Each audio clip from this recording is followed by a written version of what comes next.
ॐ नमो भगवते वासुदेवाय।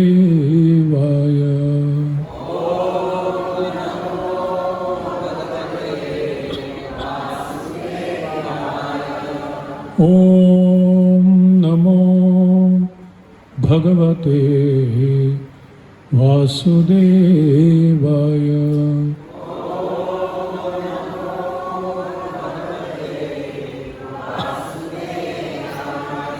ॐ नमो भगवते वासुदेवाय।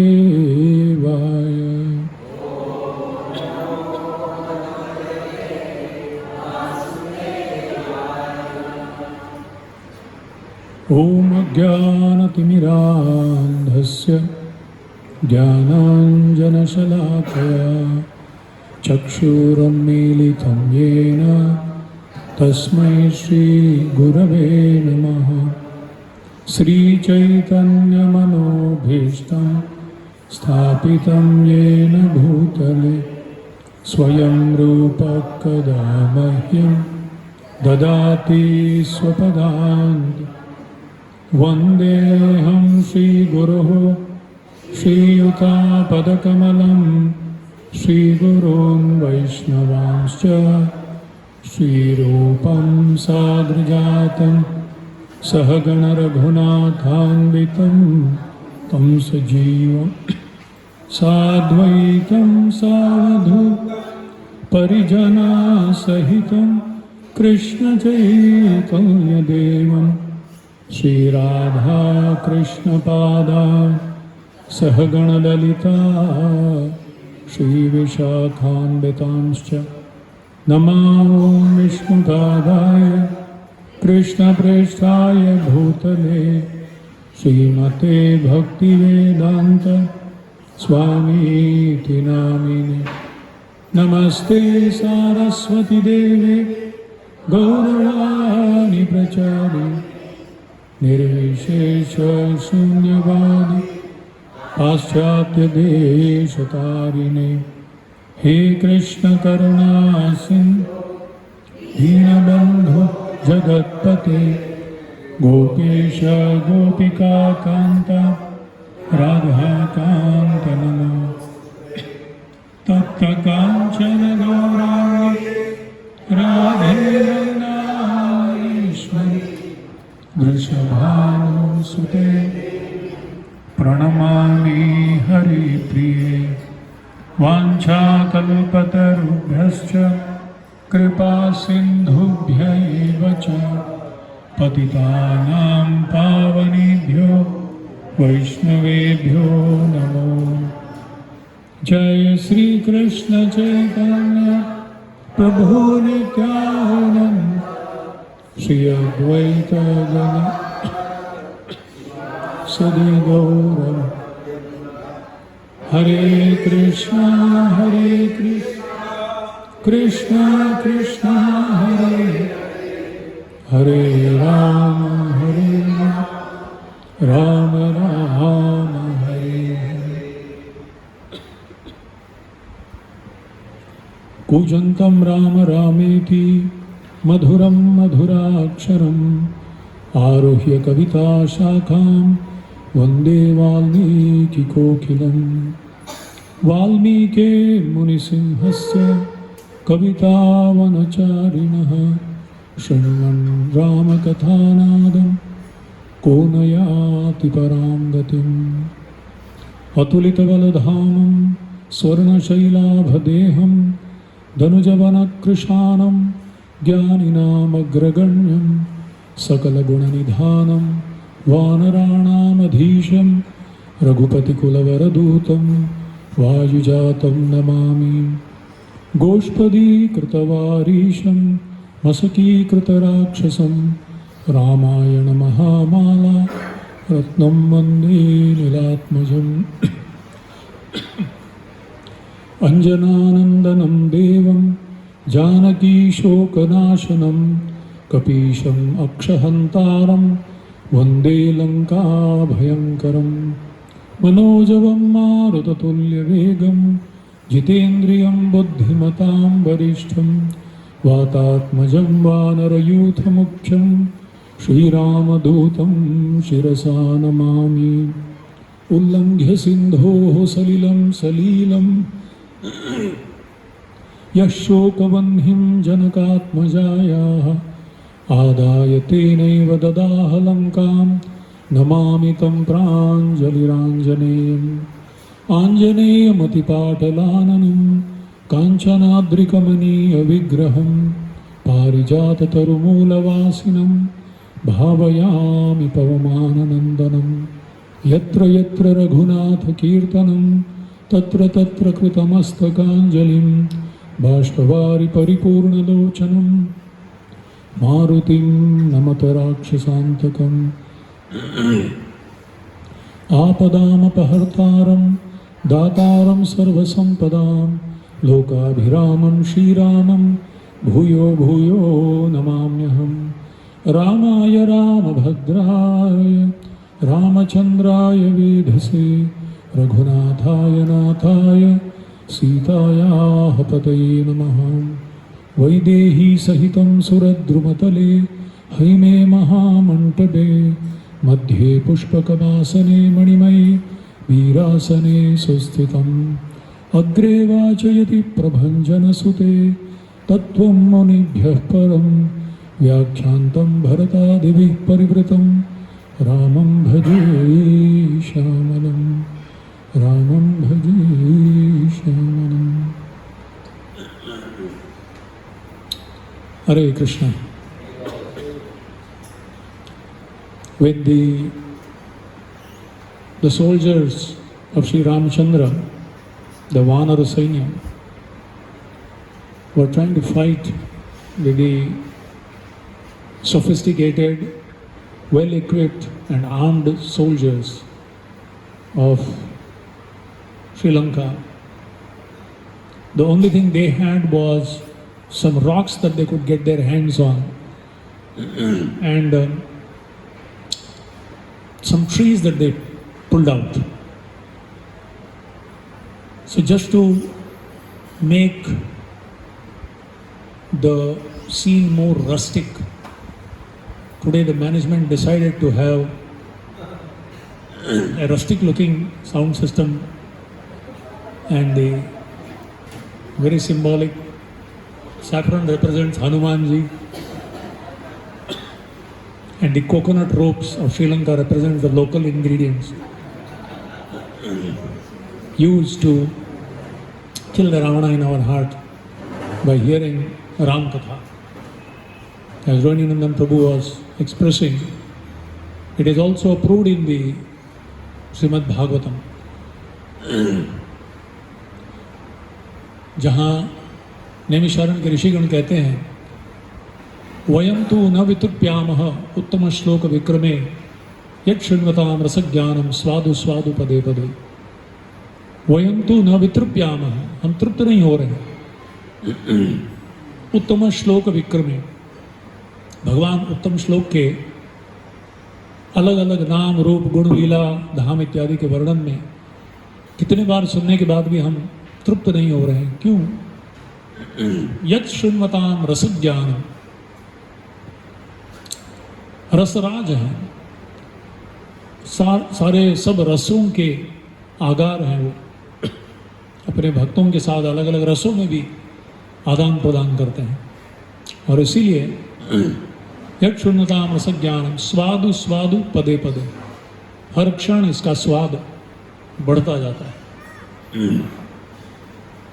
तो कल हमने नाम रामायण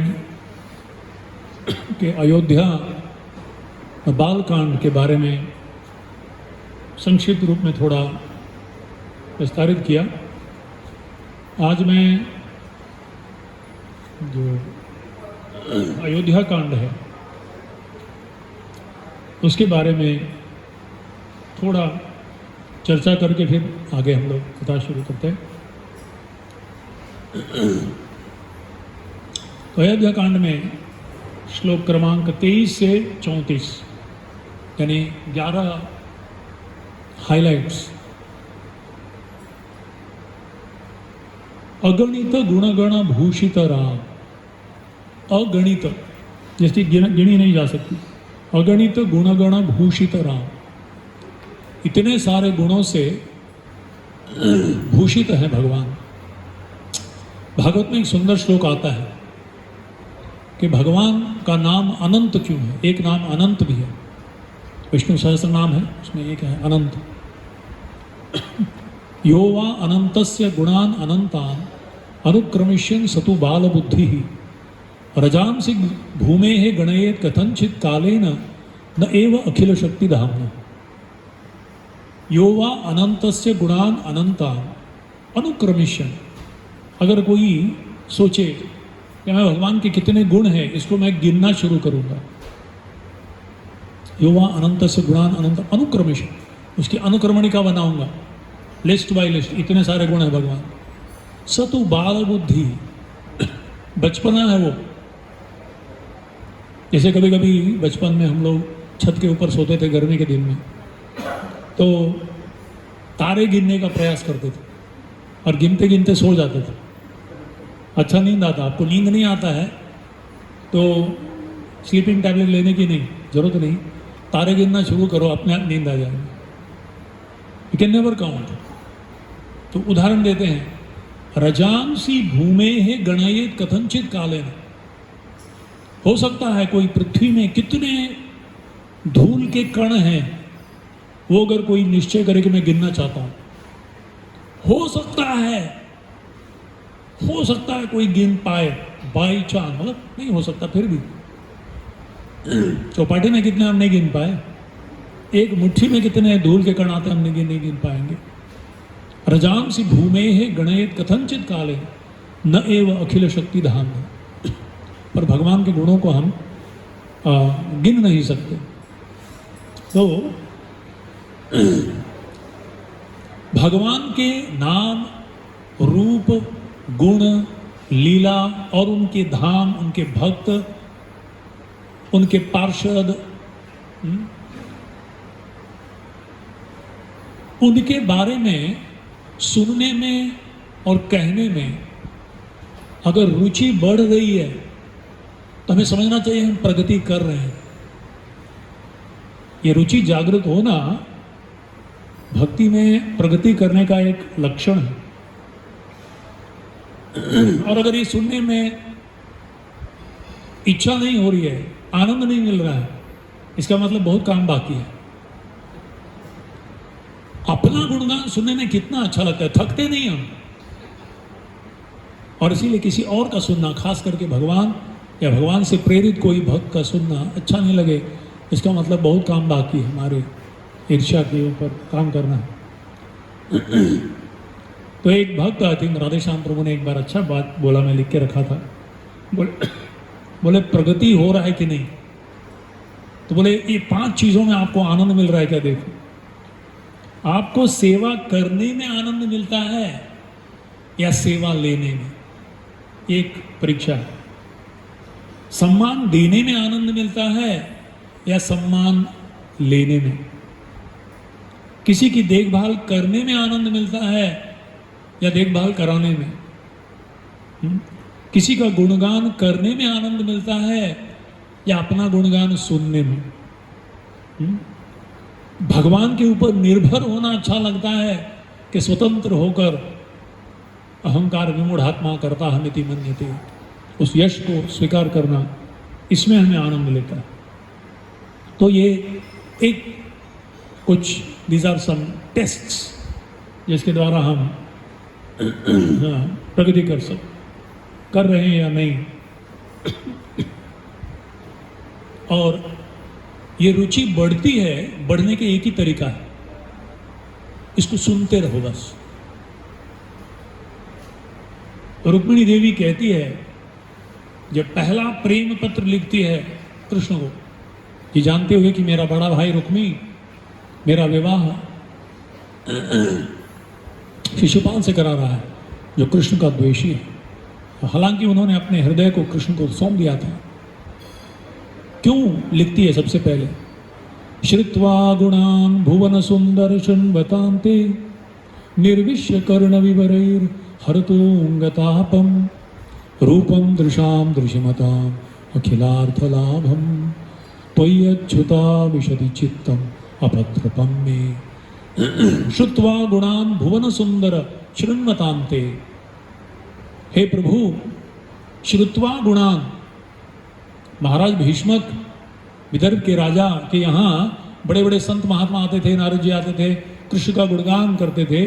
सुन के, प्रेमी भक्तों के मुख से सुनने के बाद, श्रुत्वा गुणान भुवन सुंदर, त्रिभुवन सुंदर हुआ, ये हमने सुना, आपके रूप गुण लीला का वर्णन सुना हमने। शृण्वतांते, और सुनकर, निर्विश्य कर्ण विवरई, ये कर्ण की जो क्या बोलते हैं, पिन्ना, इसके अंदर प्रवेश किया है, प्रविष्ट कर्ण रंध्रेण, प्रवेश किया। निर्विश्य कर्ण विवरैर हरतः अंगतापम। कोई सुंदर व्यक्ति को देखते हैं, सुनते हैं तो हमारी काम वासना बढ़ती है, अंग का ताप बढ़ता है। पर आपके गुणगान सुनने के बाद निर्विश्य कर्ण विवरैर हरतः अंगतापम, मेरा अंग ताप खत्म हो गया, मन में शांति आने लगी, आनंद अनुभव होने लगा। हरतोंगतापम रूपम दृशाम दृशिमताम अखिलार्थ लाभम। आपके रूप का वर्णन जब मैंने सुना तो आपके अंदर 2 दोष है, मेरे अंदर 2 दोष है, तो मुझे दोष मत देना। मेरे 2 दोष हैं, मेरे 2 कान है और 2 आंख, और आपके अंदर 2 दोष है। आपका गुण बड़ा सुनने में आनंद करता है और आपका रूप देखने को लालायित कर देता है, तो आपका दोष है, हम क्या करें, इसीलिए हम आकर्षित हो गए। तो अगणित गुणगण भूषित राम, जितना हम भगवान के अद्भुत लीलाओं के द्वारा, लीला के द्वारा गुण समझ में आता है। अगर लीला नहीं सुने, किसी के कार्य सुनते हैं तो उनके गुण समझ में आता है। शक्तिशाली कैसा पता लगा? जब उन्होंने कुछ कार्य किया तो पता चला वो बहुत शक्तिशाली है, बहुत बड़ा दान दिया, तब समझ में आया बड़ा दानी व्यक्ति है। तो लीला सुनने से गुण समझ में आता है। गुण के बारे में सुन सुनकर रूप के प्रति आकर्षित होता है, और रूप के प्रति आकर्षित होने के बाद जब उनका नाम का पासवर्ड हमारे हृदय में जाता है कानों के द्वारा, तो रूप, गुण और लीला का फाइल खुल जाता है। केवल नाम राम बोले तो फिर राम का चेहरा सामने आता है, सुंदर स्वरूप सामने आता है, फिर उनके गुण याद आते हैं, उनकी लीला स्मरण होती है। माधुर्य लीला गुण रूप नामना। और इसीलिए लीला सुनना बहुत महत्वपूर्ण है। अगणित गुणगण भूषित राम, अवनी तनया कामित राम। अवनी, अवनी का मतलब है पृथ्वी। अवनी तनया सीता माता, कामित राम, उनकी कामना थी माता सीता की, और पूर्ण रूप से वो आसक्त थे। अवनी तनया कामित राम, राका चंद्र समानन राम। चंद्र के अलग अलग फेजेस, और उसमें से सबसे सुंदर कहा जाता है राका चंद्र। कुछ लोग कहते हैं 14वें दिन, 14वीं का चांद हो। हाँ हाँ हाँ, अभी समझ में आया क्यों बोलते हैं। जो भी हो, खुदा की कसम लाजवाब। ये 14वीं का कान, राका चंद्र समानन राम। राका चंद्र सम आनन, आनन मतलब चेहरा। राका चंद्र समानन नाम, पितृवाक्याश्रित कानन राम। पूरा अयोध्या कांड का बड़ा प्रसंग एक में खत्म कर दिया। पितृवाक्य आश्रित कानन राम, पिता के वाक्य को सत्य करने हेतु आश्रित कानन। कानन चले गए, जंगल चले गए, वन में प्रवेश किया। कानन राम, प्रिय गुह विनिवेदित पद राम, तत्क्षालित निज मृदु पद राम। प्रिय गुह, महाराज गुहा से जब मिले अयोध्या से निकलकर, प्रिय गुह विनिवेदित पद राम। महाराज गुहा का बड़ा वर्णन आता है। आपसे एक थोड़ा सा प्रश्न पूछेंगे, जैसे द्वारकाधीश प्रभु आज बस में पूछ रहे थे, पता नहीं आप थके होंगे, थोड़ा अच्छा नींद भी आ जाओगा, थोड़ा जागृत करने के लिए सबको। रूप गोस्वामी नवदा भक्ति के 9 उदाहरण देते हैं, श्रवणम कीर्तनम विष्णु स्मरणम इत्यादि। इसी तरह से रामायण में भी नवदा भक्ति के 9 उदाहरण बताए। श्रवणम के लिए कौन हो सकता है, कोई बता सकता है? श्रवणम का उदाहरण कौन है?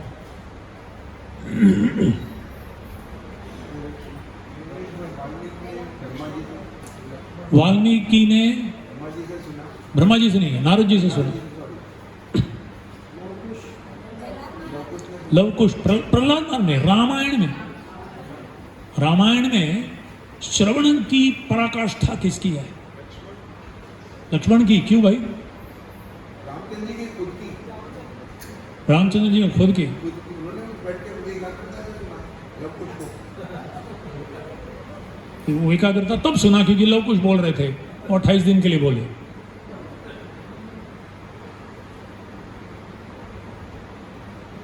अगर हमने मंगलाचरण किया वो सुनेंगे तो आपको याद आएगा। हनुमान जी यत्र यत्र रघुनाथ कीर्तनम तत्र तत्र कृत मस्तक अंजलि वाष्पवारी परिपूर्ण लोचनम मारुतिम। रामचंद्र जी ने सबको विदा किया, सबको तो अयोध्या धाम से भगवत धाम ले गए, सिर्फ एक व्यक्ति को छोड़ गए, वो हनुमान जी थे। हनुमान जी बोले नहीं, जब तक इस संसार में राम कथा चलती रहेगी वहां मैं उपस्थित रहूंगा और सुनता रहूंगा। और उनके अंदर वो सिद्धि है, 1000 जगह रामनवमी में चलते रहे, अपने को विस्तारित करके सब जगह जाके सुनेंगे। इतनी उत्सुकता है श्रवण करने में। तो श्रवण का उदाहरण नवदा भक्ति में, रामायण में हनुमान जी का है।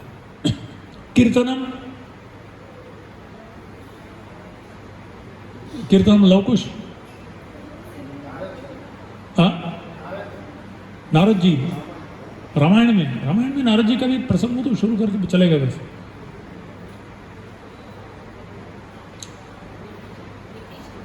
विभीषण जी, अच्छा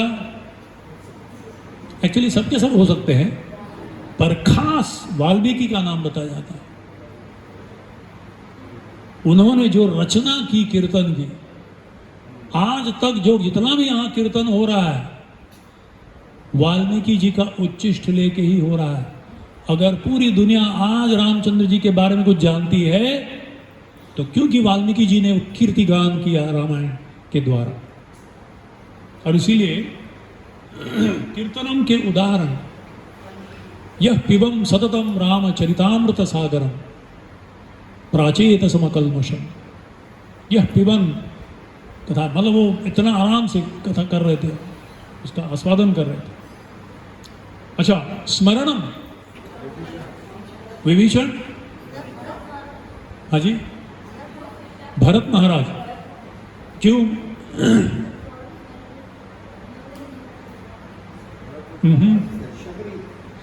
शबरी। सीता, क्यों सीता?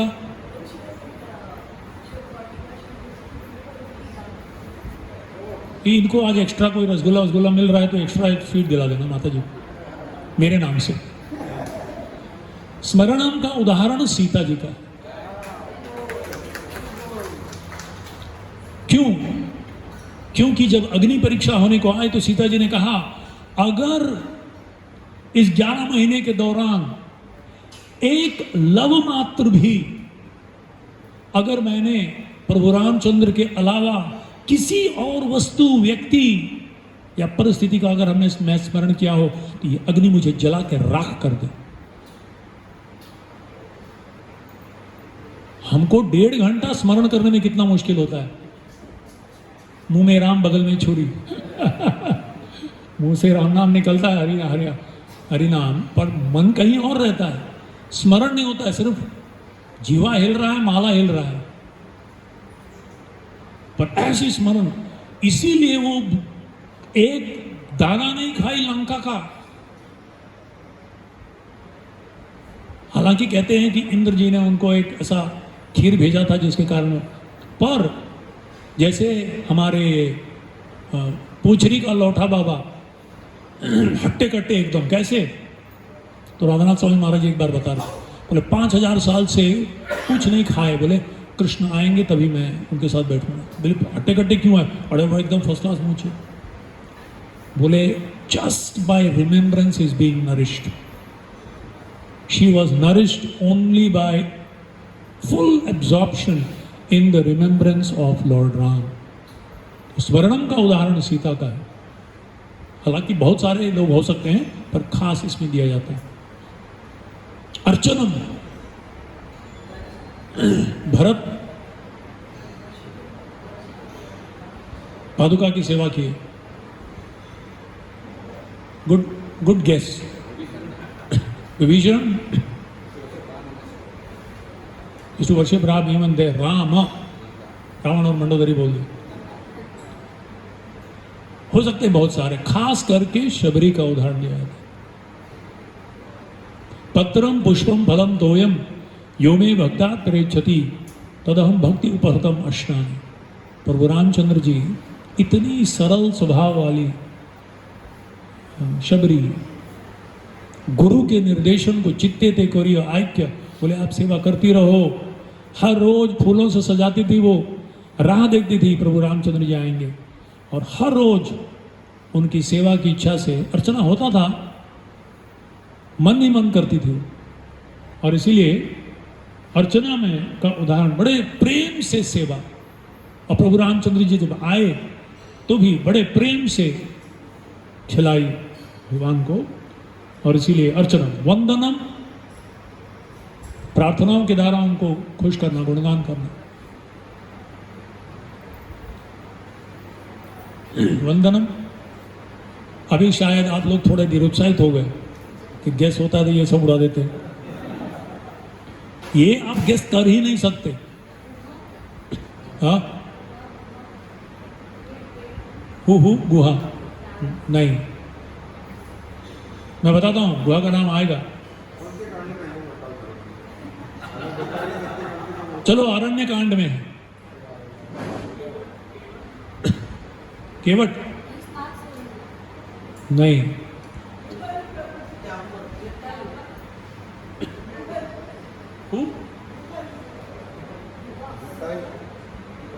सुबल, गुहा नहीं नहीं नहीं नहीं नहीं, अरण्यकांड, अरण्यकांड। दंडकारण्य के ऋषिगण, दंडकारण्य के ऋषिगण जानते थे वो कौन है। They knew, they were worshipping. सिर्फ उन सारे लोगों के मुंह भगवान ने ताला मार के रख दिया था। बोले किसी को बोलना मत, मैं कौन हूं। क्योंकि इस अवतार में मैं मर्यादा को सामने रख के मैं पीछे पीछे चलता हूं।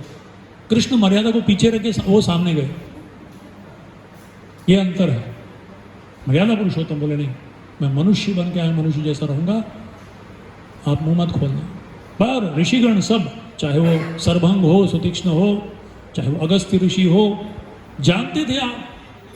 भारद्वाज ऋषि भी जानते थे कौन है आप, पर फिर भी उनका बहुत स्तुति करते हैं, अद्भुत तरीके से उनका गुणगान करते हैं, वंदना करते हैं। तो वंदनम का उदाहरण रामायण में दंडकारण्य। दास्यम, लक्ष्मण 100 आउट ऑफ 100 परछाई जैसे चिपके रहते थे बस। जब उनको कहा गया कि तुम मेरी सेवा नहीं करोगे, तुरंत वो भगवत धाम चले गए। लास्ट में जब काल के साथ रामचंद्र जी का बातचीत हो रहा था, तो उन्हें कहा था, लक्ष्मण किसी को आने मत देना, और किसी को आने दिया तो मैं उसको मृत्यु दंड दे दूंगा। दुर्वास जी उसी समय आ गए और उनको छोड़ना पड़ा, नहीं तो शाप दे देंगे, पता नहीं क्या कर देंगे। छोड़ दिया, तुरंत काल तो चले गए संदेश देकर। दुर्वास जी जाने के बाद लक्ष्मण को बुलाया, बोले आउट, बहिष्कार कर दिया उनको, और तुरंत लीला भी समाप्त की। तो शुरू से लेकर राम का आपने कभी ये नहीं सुना होगा, बाल्य लीला नहीं सुने होंगे, पर आधे श्लोक में विश्वामित्र जी ने वाल्मीकि जी ने उसका गुणगान किया है। बोले विना निद्राम लभते पुरुषोत्तम, आधा श्लोक आया है उसमें। एक पद आया है कि लक्ष्मण जी सुमित्रा जी के यहाँ लक्ष्मण और शत्रुघ्न लेटे रहते थे, और कौशल्या जी के महल में रामचंद्र जी और कैकेयी के इसमें भरत जी बच्चे। तो राम रोने लगते थे, कुछ भी कर लो रोना बंद नहीं होता है। सब माताएं आ गई, अरे क्या करना है क्या करना है। लक्ष्मण जी को जैसे बगल में चिपका के रखा राम के साथ, दोनों एक दूसरे को आलिंगन करके सो गए तुरंत। और वैसे भरत के साथ शत्रुघ्न। लभतेन विना निद्राम पुरुषोत्तम, ऐसा कुछ है श्लोक। वो तो सोते नहीं पा। तो बचपन से लेकर जन्म से लेकर अंतिम सांस तक परछाई जैसे हमेशा बगल में रहे। अपनी पत्नी को भी कहा तुम जैसे मैं राम की सेवा कर रहा हूं, और सीता बेचारी नहीं कर पा रही है इनकी सेवा कौशल्या जी की, तो तुम सब कौशल्या जी की करो और मैं यहां करूंगा इनकी सेवा। तो इस तरह से दास्यम सख्यम। What he said Sugriv, or also he said to Hanuman, तुम प्रिय भरत सम भाई। भाई कुछ भी बोले, पर हनुमान जी आपको लगता है स्वीकार करेंगे? हनुमान जी ने बोल दिया भवबंध छिदेत से स्पृहयामि नमोते भवान प्रभु अहम दासः इति यत्र विलुप्यते। अगर मैं आप प्रभु मैं आपका दास, ये कंसेप्शन चला जा रहा है तो टू हेल्प विथ लिबरेशन। मेरे को नहीं चाहिए। दासत्व के खास उदाहरण है वो, पर यहाँ दासत्व का लक्ष्मण जी को दिया गया है और हनुमान जी को श्रवण में दिया गया है, हालांकि वो भी है। तो दास्यम में साक्ष्यम में सुग्रीव जी, और आत्मनिवेदनम विभीषण जटायु, दोनों सही है। विभीषण भी है और जटायु भी है। अच्छा, अम्बरीश महाराज का उदाहरण दिया है जो नवदा भक्ति किए। ऐसा सारे नवदा भक्ति किसने किया? सारे नौ। हाँ, हनुमान जी। अरे सक्षम कैसे करेंगे वो, मजा नहीं आएगा उनको, वो तो दास्यम में। हाँ, महाराज गुहा एक व्यक्ति है जो नवदा भक्ति किए। जिस दिन प्रभु रामचंद्र जी वहां आके रात को लेटे हुए थे, महाराज गुहा जानते थे कि कोई ना कोई पता नहीं एक भाई ने इनको क्या भगा दिया इसमें से, और दूसरा भाई रात को मार देगा तो पहरा दे रहे थे। वो भी पीछे से छिप छिप के देख रहे थे, और लक्ष्मण जी पहरा दे रहे। बोले क्यों पहरा दिए, क्यों खड़ा, ये क्यों सोता क्यों नहीं? तो उनको आके मिले, वो तो बोला आप इधर क्या कर रहे हो? बोले आप इधर क्या कर रहे हो? तो लक्ष्मण जी को पता नहीं, मैं तो पहरा दूंगा अभी, रामचंद्र जी सोए हुए, पता नहीं कौन है ये निषाद राज। तो बाद में दोनों पता चला किस लिए वो एक ही उद्देश्य से आए थे, और इसलिए दोनों बैठ के चर्चा करने लगे। श्रवणम, रात भर कैसे गुजर गया समझा ही नहीं, दोनों राम कथा कर रहे हैं।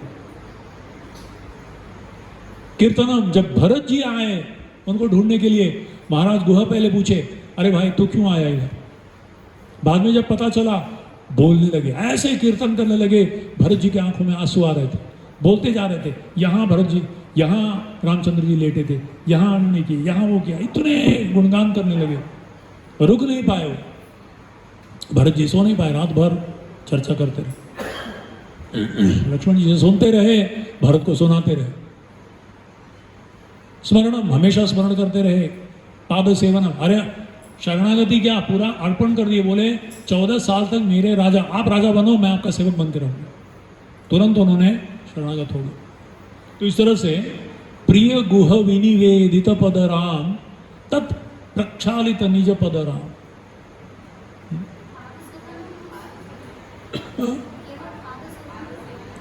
पाद सेवन के लिए बहुत लोगों को, हाँ भरत जी पाद सेवन उन्होंने खास इनका किया। तो अर्चना मंगलम दासम सख्यमात्म। तो तत्क्षालित निज मृदुपद राम। जाते जाते उन्होंने उनके चरणों को धोकर विदा किया। फिर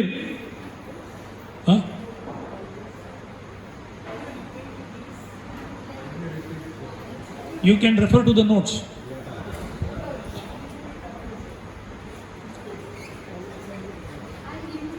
Yes, we'll send the notes. Then Bharadwaj मुखानंद करा। भरद्वाज मुनि बहुत आनंद पाए भगवान के मुख का निहारते हुए। चित्रकूटाद्रि निकेतन राम। और भरद्वाज मुनि ने बोला योग्य स्थान है आपके निवास करने के लिए, यहाँ से थोड़ी दूर चित्रकूट है। चित्रकूटाद्रि निकेतन राम। और वहां जाकर दशरथ संतत चिंतित राम। अपने बारे में नहीं सोच रहे पर वो रामचंद्र जी दशरथ जी के बारे में सोच रहे, पता नहीं क्या होगा, वो मेरे एक क्षण के लिए नहीं रह सकते हो।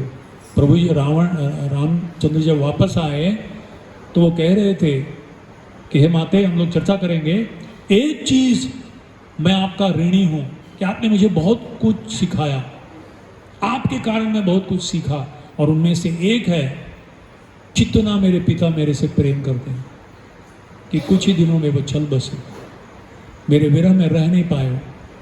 मुझे नहीं मालूम था इतना प्रेम वो करते मुझसे। धन्यवाद माते, आपके कारण मुझे बहुत कुछ सीखने को मिला। वो हम लोग चर्चा करेंगे बाद में। तो कैकेयी तनयार पिता राम। फिर भरत जी आए और शरणागत हो गए। वीरचित निज पितृ कर्म कराम। और जैसे ही सुने भरत जी से, अरे भाई तुम क्यों आ गए, हमारा दशरथ कहाँ दिख नहीं रहे, उनका हाथी दिख रहा है, आसन दिख रहा है। बोले नहीं अभी नहीं रहे, वो नहीं रहे, बेहोश होके गिर गए। फिर उनको उठाया, फिर अंतिम संस्कार क्या बोलते हैं, तर्पण किए। तो विरचित निज पितृकर्म कराम। पितृकर्म उन्होंने किया। भरतार पित निज पादु कराम। और भरत को अर्पण किए अपने पादुक। तो इस तरह से ये आता है। और आज संक्षिप्त रूप में, क्योंकि समय की पाबंदी है, तो हम संक्षिप्त रूप में चर्चा करेंगे। एक सुंदर स्थान है चित्रकूट में। चित्रकूट की परिक्रमा अगर 5 किलोमीटर की है, शायद 5 किलोमीटर की परिक्रमा है, करेंगे तो एक स्थान आता है भरत मिलाप। वो स्थान बहुत ही ऐसा बड़ा चट्टान जैसी जगह है। अब जाएंगे, ऐसा खोलता है, अंदर जाने के बाद उन्होंने मंडप वंडप बनाया है। एक जगह ऐसा उन्होंने एक छोटा सा एक स्मारक बनाया है, ऐसा 4 डोम जैसा लगा कि छोटा सा। और वहाँ अंदर जाके देखे तो उस चट्टान में घुटने पैर इसके कोई चिन्ह हैं। और वहाँ लोग बताते हैं कि वहाँ रामचंद्र जी बैठे थे, भरत जी बैठे थे और उनके दूसरे लोग वहाँ बैठे थे। और दोनों का आपस का प्रेम एक दूसरे के प्रति देखकर पत्थर भी पिघल गया। अयोध्यावासी तो दूर की बात, वहां एकत्रित हुए ऋषि मुनि तो दूर की बात, वो पत्थर भी पिघल गया। और ऐसा प्रेम, भ्रातृ प्रेम, निस्वार्थ प्रेम, धर्म के प्रति इनकी निष्ठा और प्रेम का पूर्ण स्वरूप, निस्वार्थ प्रेम के स्वरूप, ये देखकर पत्थर भी पिघल गए। और इसीलिए उनके घुटने जहाँ बैठे थे और उनके चरण कमल वहाँ चिन्ह, और जहाँ भी माता बैठी थी, सीता बैठी थी, वहाँ भी दिखाते हैं, वहाँ भी पिघल गया। जो भी वहाँ बैठा था सबका हृदय पिघल गया। न भूतो न भविष्यति, उन्होंने कभी ऐसा प्रेम नहीं देखा था। इसलिए कहते हैं ना, भाई हो तो भरत जैसा। तो भरत के बारे में संक्षिप्त रूप में थोड़ा चर्चा करेंगे और तत्पश्चात ये जो संवाद हुआ भरत मिलाप में, उसके बारे में थोड़ा चर्चा करेंगे। लक्ष्मण और भरत दोनों ने बड़े प्रेम से सेवा की। और लक्ष्मण जी के और भरत के प्रेम में थोड़ा सा अंतर है। भरत जी का था शेषत्वम, वो तो अनंत शेष है, हमेशा भगवान के संपर्क में रहते हैं। उनकी धोती, उनके सारे आभूषण, उनका मुकुट, उनकी छतरी, उनका पलंग, उनका तकिया, उनके पादुका, सभी तो लक्ष्मण जी है। लक्ष्मण जी के विस्तारित रूप है, अनंत शेष। तो personally sold out servant of lord Ram.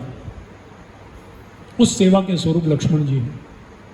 और कहते हैं कि भरत जी का जो है पारतंत्र, पारतंत्र मतलब कंप्लीट डिपेंडेंस और ओबीडियंस। वो भी उतना ही सेवा किए, उतना ही प्रेम करते थे, पर he was completely obedient to the order of Ram. Separation 14 years he was serving in separation, उतना ही तीव्रता के साथ जितना लक्ष्मण जी व्यक्तिगत रूप से कर रहे थे। दोनों का प्रेम उतना ही था। दोनों ने सोया नहीं, इतनी तपस्या दोनों ने की। तो अद्भुत तरीके का प्रेम उनका है। लक्ष्मण राज्य को नकारे राम के प्रेम हेतु, और भरत जी ने राज्य को स्वीकार किया राम की प्रसन्नता के लिए। दोनों का सेवा थोड़ा अलग रहा, अद्भुत रहा। और शत्रुघ्न तो अलग। अगर लक्ष्मण जी भगवत सेवा में पराकाष्ठा दिखाते हैं तो शत्रुघ्न जी भागवत सेवा में, क्योंकि वो भरत जी की सेवा करते रहे। जैसे लक्ष्मण जी परछाई जैसे राम की सेवा करते रहे, शत्रुघ्न जी भरत जी की सेवा में हमेशा लगे रहे। अच्छा, फिर वर्णन आता है जब महाराज दशरथ ने निर्णय लिया कि मैं राम को युवराज में नियुक्त करूंगा कल ही, उस समय भरत और शत्रुघ्न मातुलेयम, अयोध्या कांड वहां से शुरू होता है, वो अपने पिता के यहाँ चले गए थे कैकेयी राज्य में। अश्वपति उनके दादाजी उनके यहाँ चले गए थे और वहाँ निवास कर रहे थे। और महाराज दशरथ जी ने एकाएक निर्णय ले लिया, बोले नहीं, क्योंकि उनको भी सपने में ऐसा कुछ आया, पता नहीं कब क्या हो जाएगा, और आतुरता से तुरंत उन्होंने घोषित कर दिया, किसी को नहीं मालूम, एकाएक घोषित कर दिया। बस पूछे, सबको बुलाए और घोषित कर दिया, भरत को मालूम ही नहीं। और इधर कैकेयी ने ये मांग लिया, प्रभु रामचंद्र जी निकल पड़े। निकलने के थोड़े ही देर महाराज दशरथ शरीर त्याग दिए। शरीर त्यागने के बाद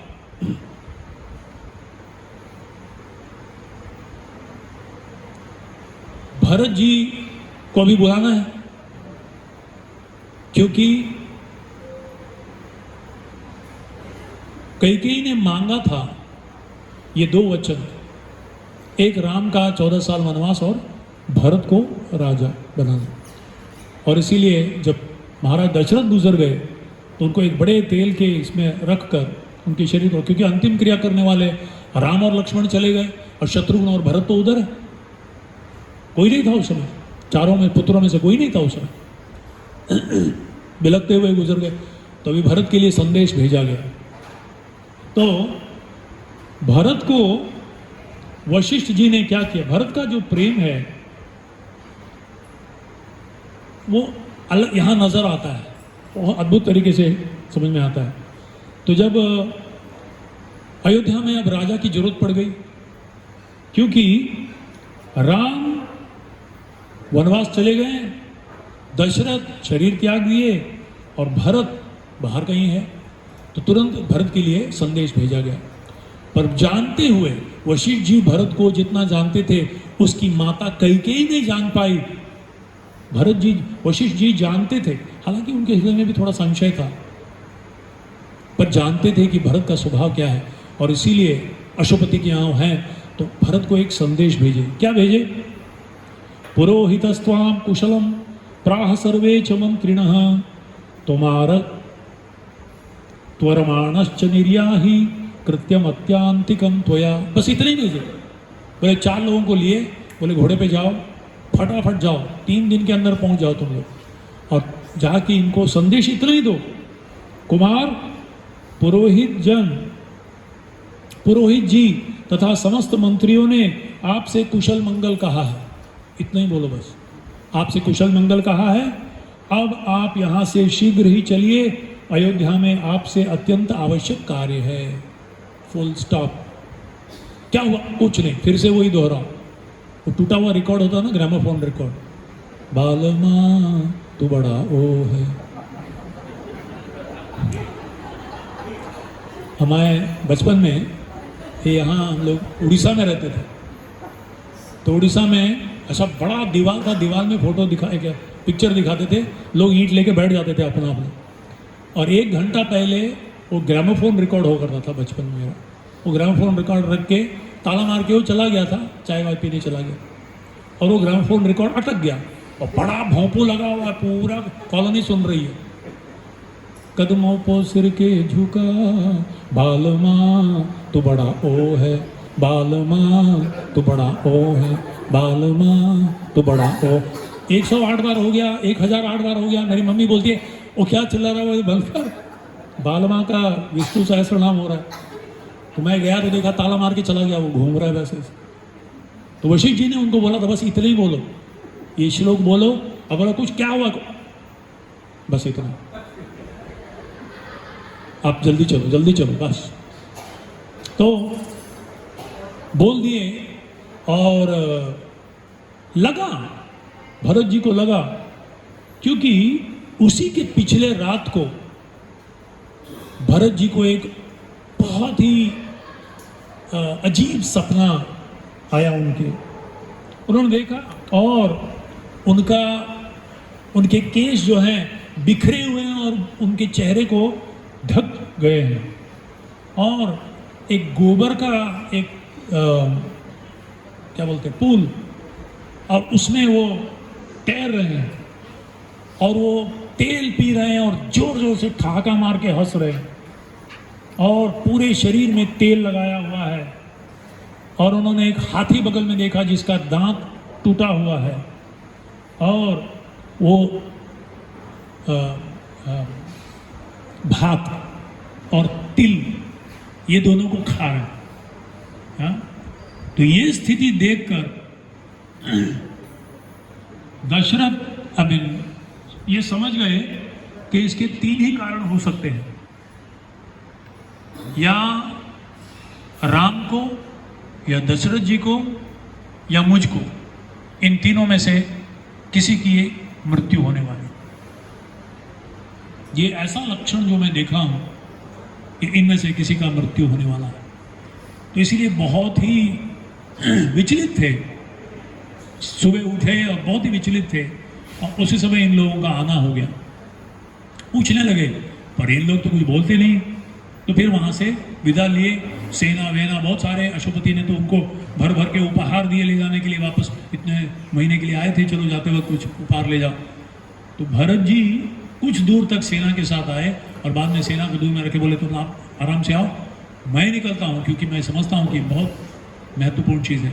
तो 8 दिन के अंदर पहले थोड़ी देर दूर सेना तक साथ आए, देखते कि बहुत कम रफ्तार है, तो आ पहुँचे। और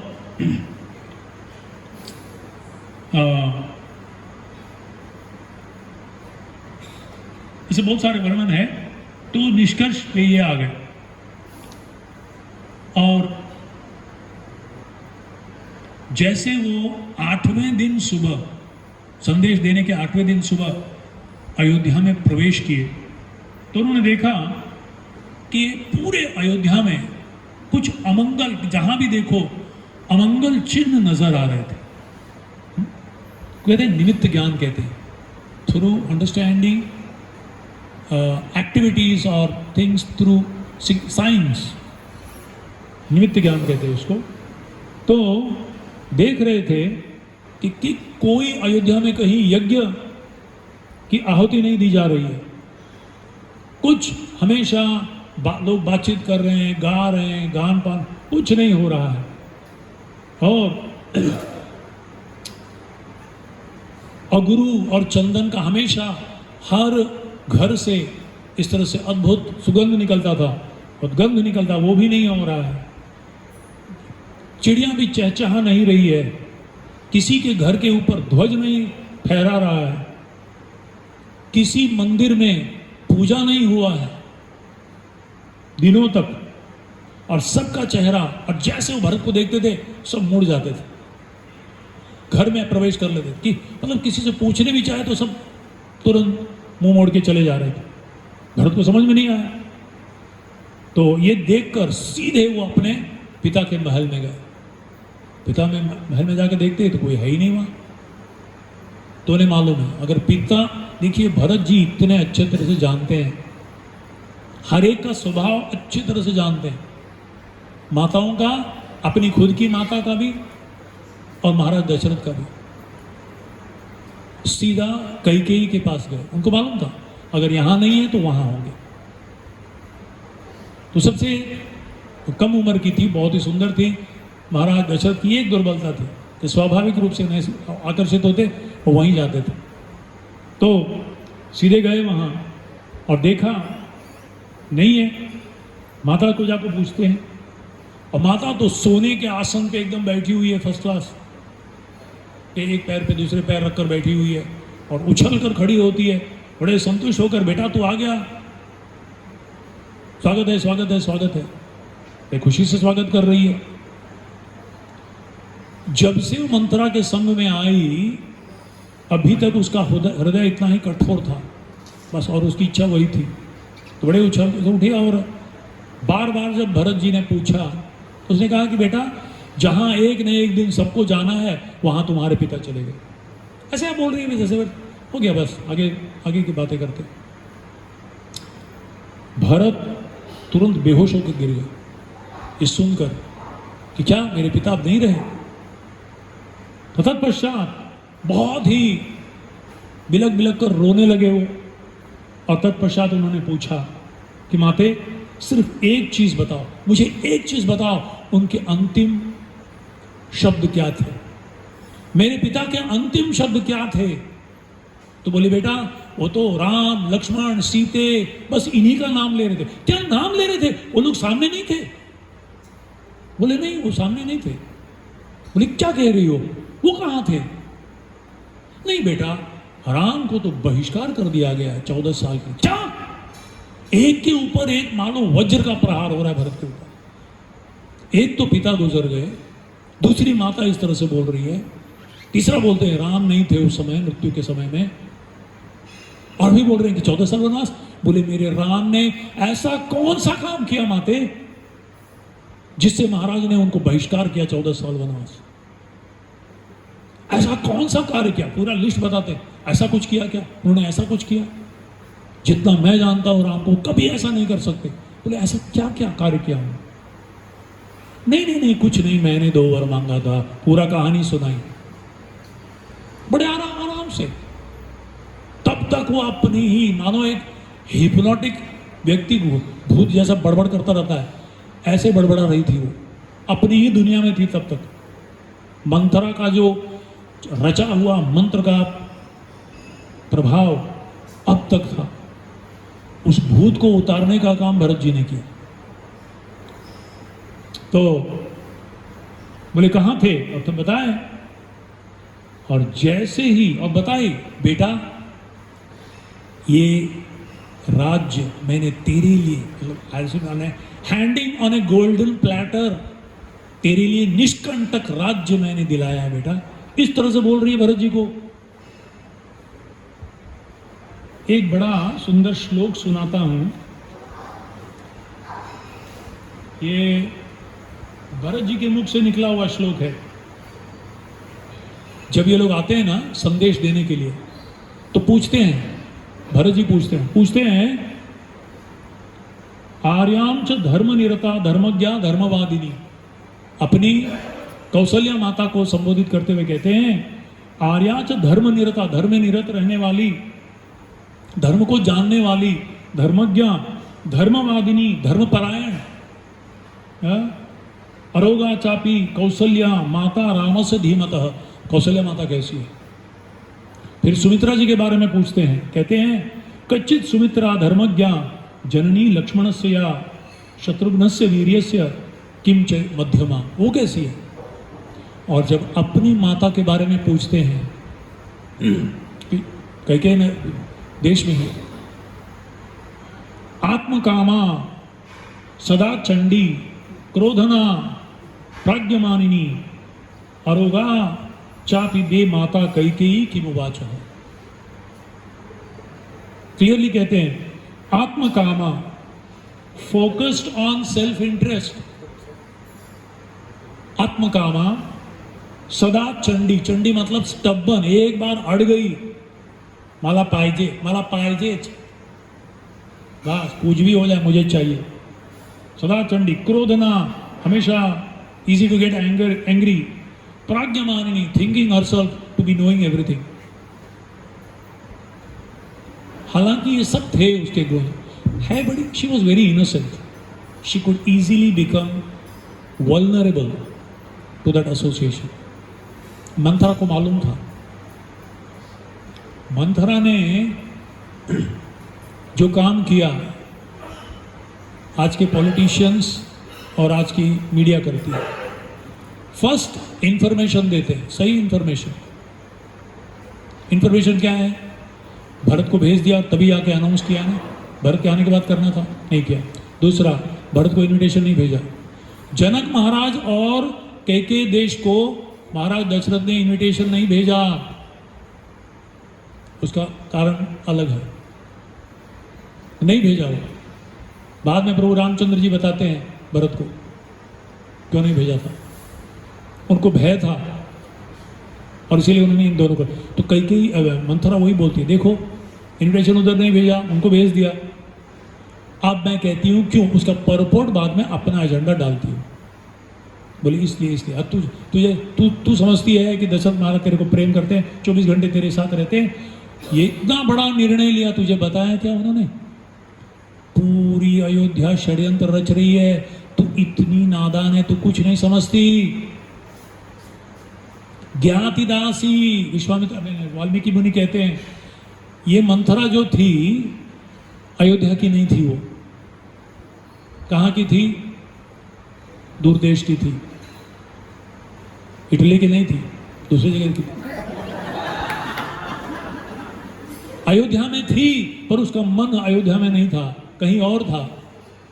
न उसे राम को लेना देना था, न भजन दशरथ महाराज, न अयोध्या से, उसको अपना लेना देना था बस। और वो पहले से कैकेयी जब बचपन में दासी थी, वो छोटे बच्चे से उसको बड़ा किया था, अच्छे तरह से कैकेयी को जानती थी। ज्ञातिदासी, ज्ञातिदासी मतलब वो जब विवाह होकर आए तो उसके साथ वो आ गई थी, नाम के वास्ते वो अयोध्या में थी, पर उसको अयोध्या से कुछ लेना देना, बस अपना और मेरी मालकिन, बस। तो सीधा उसने षड्यंत्र रच दिया और इस तरह से कैकेयी चल गई। तो यहाँ इजीली भ्रमित हो गई वो, शी वाज सो वल्नरेबल। तो फिर पूछते हैं और कहते हैं कि और फिर भरत ने मानो एक शेर के रूप में दहाड़ता है, इस तरह से बड़े कटु शब्दों के साथ बहुत डांट फटकारने लगे और भरत कहते हैं कि तुमने मुझे मार दिया है, ये एक संदेश देकर ना तुमने मुझे आज जान से मार दिया है। सबसे पहले तूने घाव किया, एक मतलब चाकू मार दिया, और उसके ऊपर तू अभी उसके ऊपर नमक डाल रही है। तू यहां आई है, पहले उन्होंने दुख प्रकट किया, तत्पश्चात क्रोधित हो गए, अलग अलग all the emotions are cropping up, गुस्से हो गए, बोले तू यहां आई है इस पूरे वंश का नाश करने के लिए, तू यहां आई है। क्या राम ने तुझे किया है? अपनी माता से ज्यादा तुम्हें सम्मान दिया है। कौशल्या ने तुम्हारे क्या बिगाड़ा है? हाँ? इतनी धार्मिक है और तुम्हारी बहन जैसे तुम्हारे साथ व्यवहार किया। और उसके बाद डिस्पेयर, डिस्पॉन्डेंट, कहने लगे मैं इस राज्य को कभी संभाल नहीं सकता, या इतनी बोझा को मैं नहीं संभाल सकता, मैं तो एक बकरी जैसे हूं जो एक बड़े क्या बोलते हैं बुल, सांड की जो वजन उठाता है, वो एक बकरी कैसा उठा सकता है? ये रामचंद्र के अलावा और कोई इस राज्य को संभाल नहीं सकता। फिर से क्रोधित हो जाते हैं, अगर मेरे से हो तो मैं ये देखूंगा कि तुम्हारी इच्छा को कभी मैं पूर्ण होने नहीं दूंगा, ये मेरा वचन है। आज ही मैं तुम्हें त्याग दिया होता। हालांकि कई समय तक वो कभी अपनी माता को देखे ही नहीं, बातचीत भी नहीं की उसके बाद। बोले आज ही मैं तुम्हें हमेशा के लिए त्याग दिया होता, तुम मेरी माता नहीं, मैं तुम्हारा पुत्र नहीं। पर मुझे मालूम है कि राम को अगर पता चला वो उससे सहमत नहीं होगा, वो उनको प्रसन्न नहीं करेगा, और इसीलिए मैं आज तुम्हें हमेशा के लिए त्याग नहीं रहा हूं। निश्चित रूप से मैं आज ही वन में जाऊंगा और राम को ले आऊंगा, और उनका मैं सेवक हूं, और उनको मैं यहाँ आसन पर बैठाऊंगा। और इस तरह से एक सिंह जैसा दहाड़ता है, इस तरह से खूब डांटे फटकारे।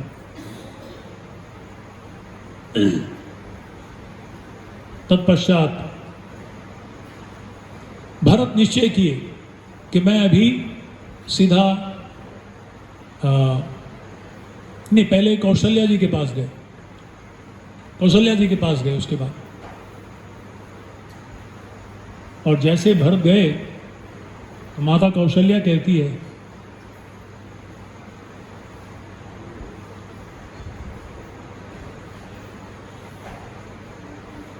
कि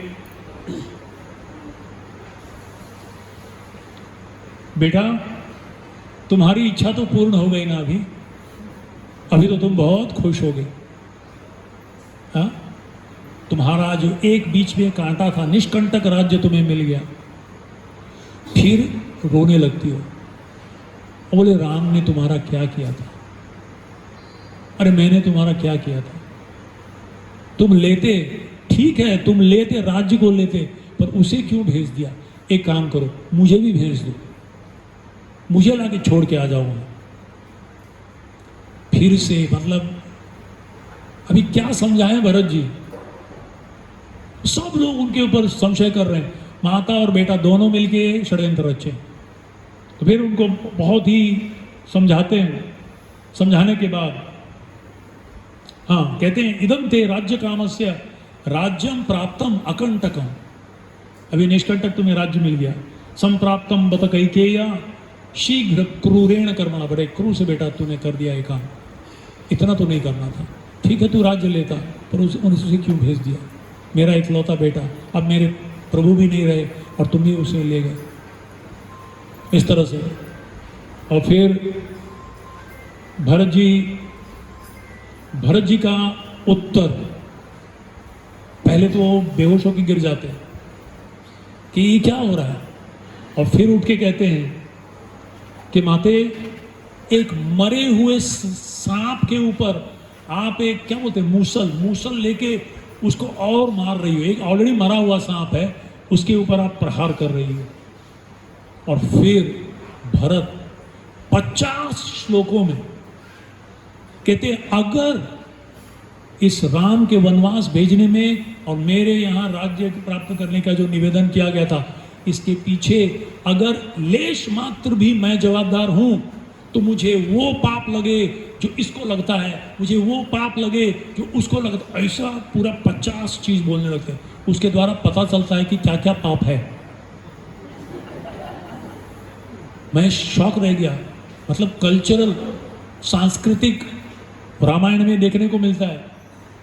3-4 चीज आपको सुनाता हूं। सोते गाय को लात मारने का पाप मुझे मिले, ये पाप अगर आप जानेंगे तो बेहोश होकर गिर जाएंगे। अच्छा है अब ठीक ठाक रहो, नहीं जानो इसको। सेवक का काम लेकर उसे समुचित वेतन न देना का जो पाप है उसे लगे। राजा, स्त्री, बालक और वृद्धों का वध करने का पाप मुझे लगे। अच्छा मिठाई खाने के बाद बिना बांट के कोई खाने, वो खाने का पाप मुझे लगे। बोले बाप रे, तो इतना यार। अच्छा बाय द वे, मुझे एक फर्स्ट क्लास पेड़े का डब्बा हमारे एक भक्त ने दिया है, और वो मैं भी बांटने वाला हूं। अभी भी पड़ा हुआ था। आज मैंने खोला ये बुक लाने के लिए तो देखा मिठाई पड़ा हुआ। बोले मिठाई नहीं खाएंगे तो बिना खिलाए पाप लग जाए। तो इस तरह से एक एक एक एक एक एक इतना सुनने के बाद माता कौशल्या की आंखों में आंसू आ जाती है। अतः कहती है बेटा मैं समझ गई तुम्हें इसका हाथ नहीं था। First time she forgives him. बोले ठीक है, मुझे लग रहा था, क्योंकि वो क्या करेगी बेचारी, ये लोग आए नहीं, इन लोगों ने षड्यंत्र रच दिया। तत्पश्चात भरत जी ने निर्णय लिया कि हम लोग अभी सीधा वन में जाएंगे और प्रभु रामचंद्र जी को ले आएंगे। पर वशिष्ठ जी ने कहा कि नहीं, पहले अंतिम संस्कार तो करना पड़ेगा, आपके पिताश्री का करना पड़ेगा। तो तुरंत उन्होंने 13 दिन के लिए सारे जो विधि विधान है पर राह देख रहे थे। और 13वें दिन तब तक शांत थे। और 13वें दिन का जब संस्कार हो रहा था तो कैकेयी आई और उसके पीछे पीछे वो कुबड़ी मंत्रा भी सज धज के आई हुई थी, मणि का सब हार पहनी हुई थी। क्या डेकोरेशन, क्या चंदन, मानो किसी की शादी में आ रही है। शत्रुघ्न ने देख लिया, जाके उसके बाल को पकड़ के ऐसा घुमाया घसीट के, ऐसी चिल्लाने लगी, बाल झाड़ के भागी वो और सीधा कैकेयी को पकड़ लिया।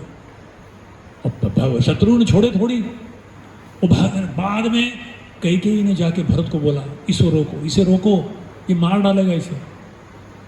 भरत के कहने पे शत्रुघ्न जी रुक गए। भरत जी ने कहा शत्रुघ्न को, हे शत्रुघ्न मंथरा छोड़ो, इस कैकेयी को भी मैं नहीं छोड़ने वाला था, पर आज इसीलिए मैं हाथ नहीं उठा रहा हूं क्योंकि राम इससे संतुष्ट नहीं हुए। छोड़ दो उसे। और उस दिन से मंथरा हमेशा कैकेयी के पीछे पीछे रहती थी, ऐसा स्ट्रेटेजिकली एंगल में खड़े रहती थी कि किसी को दिखे नहीं ये दोनों भाइयों को।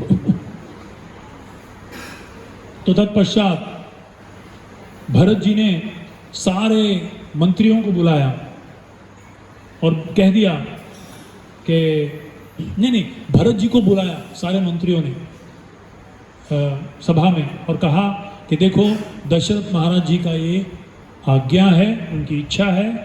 तो सारी एक्चुअली प्रभु रामचंद्र जी के लिए सब कुछ तो तैयार था, सामग्रियां तैयार थी अभिषेक के लिए, ये सामग्रियां ऐसे ही पड़ा हुआ है, तो अभी तुरंत हम लोग कर देंगे।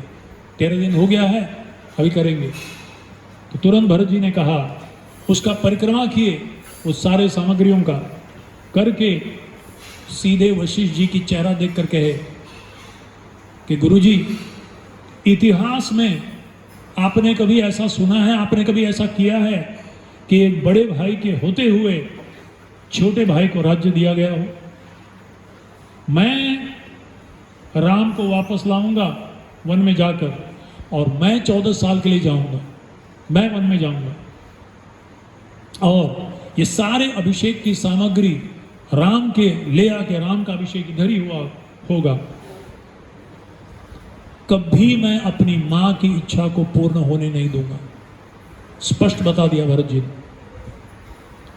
तो तत्पश्चात वशिष्ठ जी सोचे कि कोई भी बोलेगा, थोड़ा जैसा हम कहते हैं ना, कोई सर्विंग करने के लिए नहीं चल, पहले बार ऐसा बोलते। कुछ लोगों को नहीं बोला तो चले ही जाते, मन बुरा मतलब पूछते और एक बार कम से कम। तो ये तो कोई मिठाई विठाई नहीं है जो सेकंड सर्विंग के लिए आए, ये संपूर्ण राज्य है, विश्व का साम्राज्य है। स्वाभाविक है कि एक सांस्कृतिक रूपी से, एक कल्चर के तरीके से, एक एटिकेट के रूप में नहीं मैं स्वीकार कैसे करूंगा। जैसे सुग्रीव ने किया था, सुग्रीव ने भी कहा था वाली के वो गुफा से बाहर नहीं आने पर, सुग्रीव ने कहा कि नहीं मैं स्वीकार नहीं महाराज कीजिए। अच्छा ठीक है, आप बोल ही रहे हो तो ये तो अयोध्या है और यहाँ तो भरत जी है। तो वशिष्ठ जी ने उनकी परीक्षा ली, बोले नहीं, दशरथ यहाँ से चले जा चुके हैं और स्वामी के ना होने पर अराजकता फैल सकती है, और इसीलिए दशरथ महाराज की आज्ञा है, उन्होंने अपना वचनबद्ध है। वो राम तो वनवास गए, और भरत को राज्याभिषेक होना ही है, तो हम अभिषेक करेंगे ही, तुम करवाना ही पड़ेगा, क्योंकि तुम्हारे पिता की ये आज्ञा है। जैसे रामचंद्र जी ने शिरोद्धार किया, तुम भी इस आज्ञा को शिरोद्धार करो। भरत जी ने उस सारे सामग्रियों को परिक्रमा की और फिर स्पष्ट कह दिया कि मैं कभी इस राज्य को स्वीकार तो नहीं करूंगा, मैं अभी वन में जाने के लिए तैयार हूं। आप बुद्धिमान हो, आपको अपने गुरु जी को कह रहे हैं, आप बड़े बुद्धिमान हो, ऐसी बातें आपके लिए शोभा नहीं देती, केवल अग्रज जो है उसे राज्य स्वीकार करना चाहिए। और तत्पश्चात अगले दिन भरत जी सोए हुए हैं, तो राजा को उठाने के लिए एक ऐसा क्या बोलते हैं वाद्य होता है, मंगल वाद्य, सुबह उठाते हैं। जैसे भगवान को हम देखते हैं ना मेलकोटे में, भगवान को उठाने के लिए मंगल वाद्य बजता है, उसमें उठते हुए। हाँ, तो इस तरह से जैसा बजने लगा, तुरंत भरत छलांग मार के उठे और इतना डांटा, सबको भगा दिया। मैं तो समझ गए वशिष्ठ जी थोड़ा सूक्ष्म रूप से परीक्षा ले रहे थे, इच्छा है क्या इसको। फिर से कहे भरत को कि आप स्वीकार करो। बोले नहीं, मैं और मेरा राज्य केवल राम का है। फिर से इस अधर्म की बातें आप कहिए मत। ये कहकर वहां से भरत जी फिर गुहा के पास गए। गुहा को भी संशय होने लगा। बोले भाई ठीक है, तुम भाई से मिलने जा रहे हो, पर सेना लेके क्यों जा रहे हो? हाथी घोड़े पालकी सब लेके क्यों जा रहे हो? माताएं आ रही है, सब लोग आ रही है, दूर से देखे पड़ते सेना के साथ आ रहे। बोले तुम्हारा उद्देश्य क्या है? कहीं निष्कंटक राज्य में फिर से कंटक ना आ जाए, हमेशा के लिए उसको समाप्त तो करने नहीं जा रहे हो। फिर उनको भी समझाना पड़ा। तत्पश्चात भारद्वाज मुनि के पास गए। भारद्वाज मुनि भी पूछते हैं, तो सर पीट लिए दशरथ भरत। बोले ऋषिवर आप भी संशय करते हो? फिर वो मुस्कुराए, फिर कहे कि मैं जानता हूं, फिर कहे कि कहाँ भेजे हैं, वहाँ है। और जैसे ही सुने कि वो चित्रकूट में है, पीछे लोगों को रखकर वहीं से निकल पड़े भरत जी। और तत्पश्चात बहुत लंबी कथा है, मैं संक्षिप्त रूप में कर रहा हूँ। भरत जी ने सारे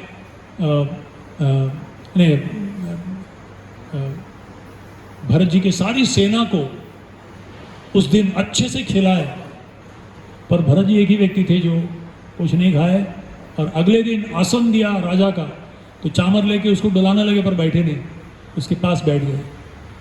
तब समझ गए भारद्वाज ऋषि की कोई इनका उद्देश्य नहीं है, और तब उन्हें रामचंद्र जी के पास भेजे। और अब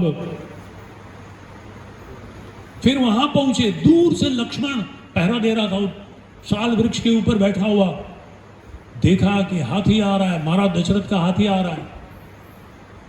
और भरत जी का सेना, भरत जी सामने खड़े, दूर से पहचान लिया, भैया ले लो धनुष बाण, अभी इनको पूरा संहार कर देंगे भरत को। बोले क्या हुआ बेटा? भाई भैया नीचे आ जाओ। हरे कृष्ण। माइक भी सूचना दे रहा है कि बहुत ज्यादा बोल रहा है, इसका डाउन हो गया तो मेरा थोड़ा बढ़ा, फिर कैसे?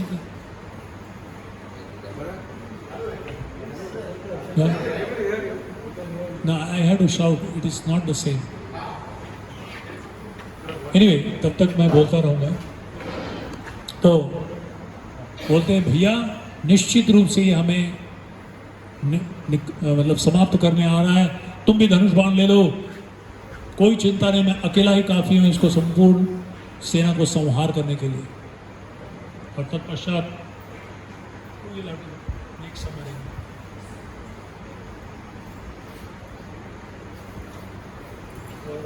तो रामचंद्र जी कहते हैं कि अगर मैं लड़ूं और मैं भरत को मार डालूं और उससे राज्य मैं ले लूं, तो मेरे व्रत का क्या हो गया, मेरे वचन का क्या हो गया? मेरा वचन जो मैंने अपने पिता को दिया है, क्या बातें कर रहे हो तुम? ये बहुत ही मतलब शर्म वाली बात है।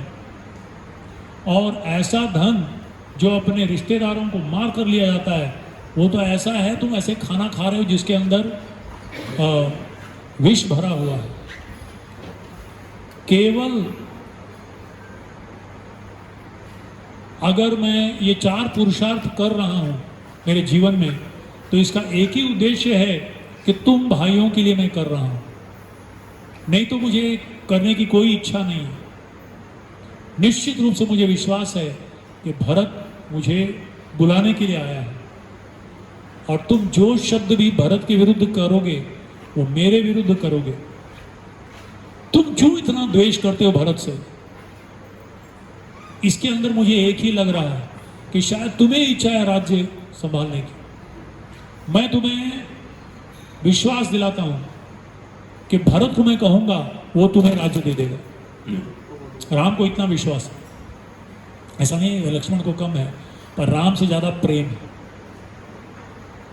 ये भरत का द्वेष नहीं बोल रहा है, राम का प्रेम बुलवा रहा है लक्ष्मण से। प्रेम ऐसा हो जाता है ना, लव इज ब्लाइंड समटाइम्स।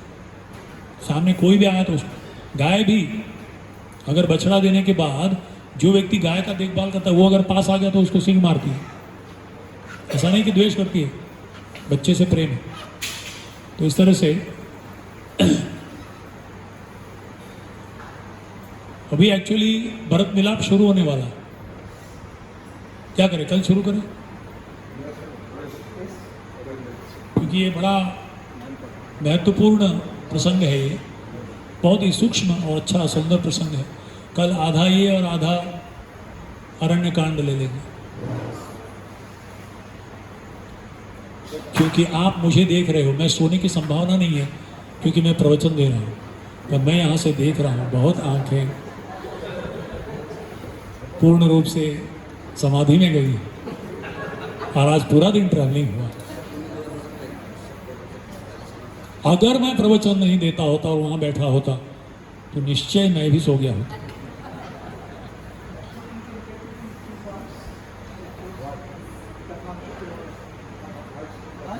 नहीं, कल संक्षिप्त रूप में भगाएंगे गाड़ी, चिंता मत करो।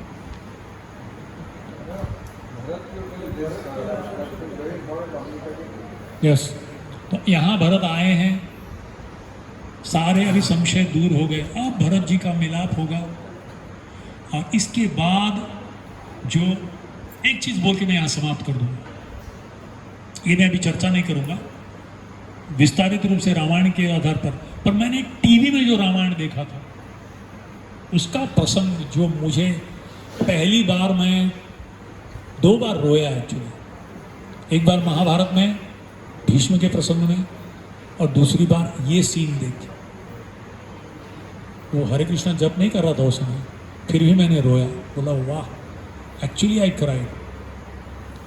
प्रसंग ऐसा था, भरत जी यहाँ बैठे हुए हैं और इधर रामचंद्र जी बैठे हुए हैं, दोनों अपना अपना वाद दे रहे हैं। दोनों को सुलझाने का सवाल ही नहीं। अयोध्यावासी बोल रहे मतलब ये तो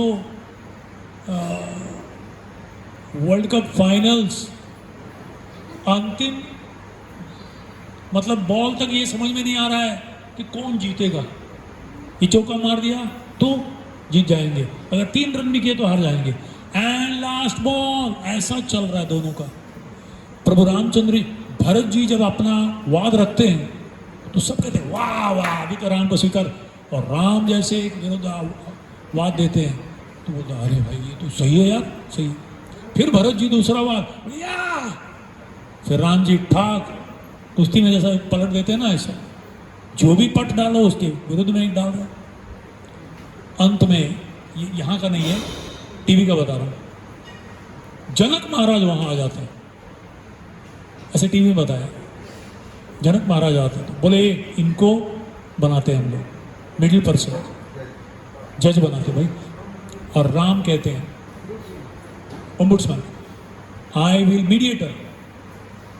आप जो बोलोगे, मैं अपने पहले अपना बात बता दूंगा, धर्म के आधार पर मैं आया हूं, इसके बाद आप जो कहोगे मैं सुनूंगा।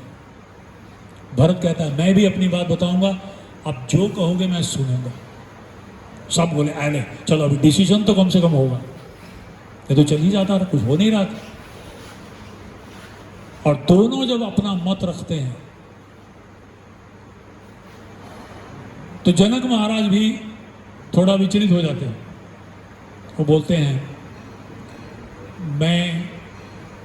ये दोनों का प्रेम देखकर मैं भ्रमित हो रहा हूं, इसीलिए मैं महादेव शंकर जी का स्मरण करूंगा। और स्मरण करके फिर वो आंखें खोलते हैं और सब माताएं देख रही है क्या होगा क्या होगा, पूरे अयोध्यावासी देख रहे हैं क्या होगा क्या होगा। जनक महाराज कहते हैं तो मेरा निष्कर्ष यह है कि इन दोनों भाइयों के बाद विवाद में भरत की जीत हुई। ये सब लोग खुश, भरत की जीत हुई। कहते हैं क्यों? क्योंकि प्रेम के सामने कर्तव्य हार जाता है। सर्वधर्मान परित्यज्य मामेकम शरणं व्रज। प्रेम के सामने कर्तव्य का पलड़ा जो है हो जाता। सब खुशी हो गए, वाह भरत जीत गया। राम को देख के कहते हैं कि प्रेम के सामने कर्तव्य हार जाता है। और फिर भरत को कहते हैं और प्रेम का मतलब है जिस व्यक्ति से प्रेम करते हो उसको प्रसन्न करना। उनसे पूछो उनको क्या अच्छा लगता है, उनको प्रसन्न करो। अरे वापस बैक टू स्क्वायर वन, फिर सब ऐसे बैठ जाते। मतलब ये जो sweet exchange is truly heart melting. और इसको थोड़ा फ्रेश होने के बाद ही चर्चा करना चाहिए।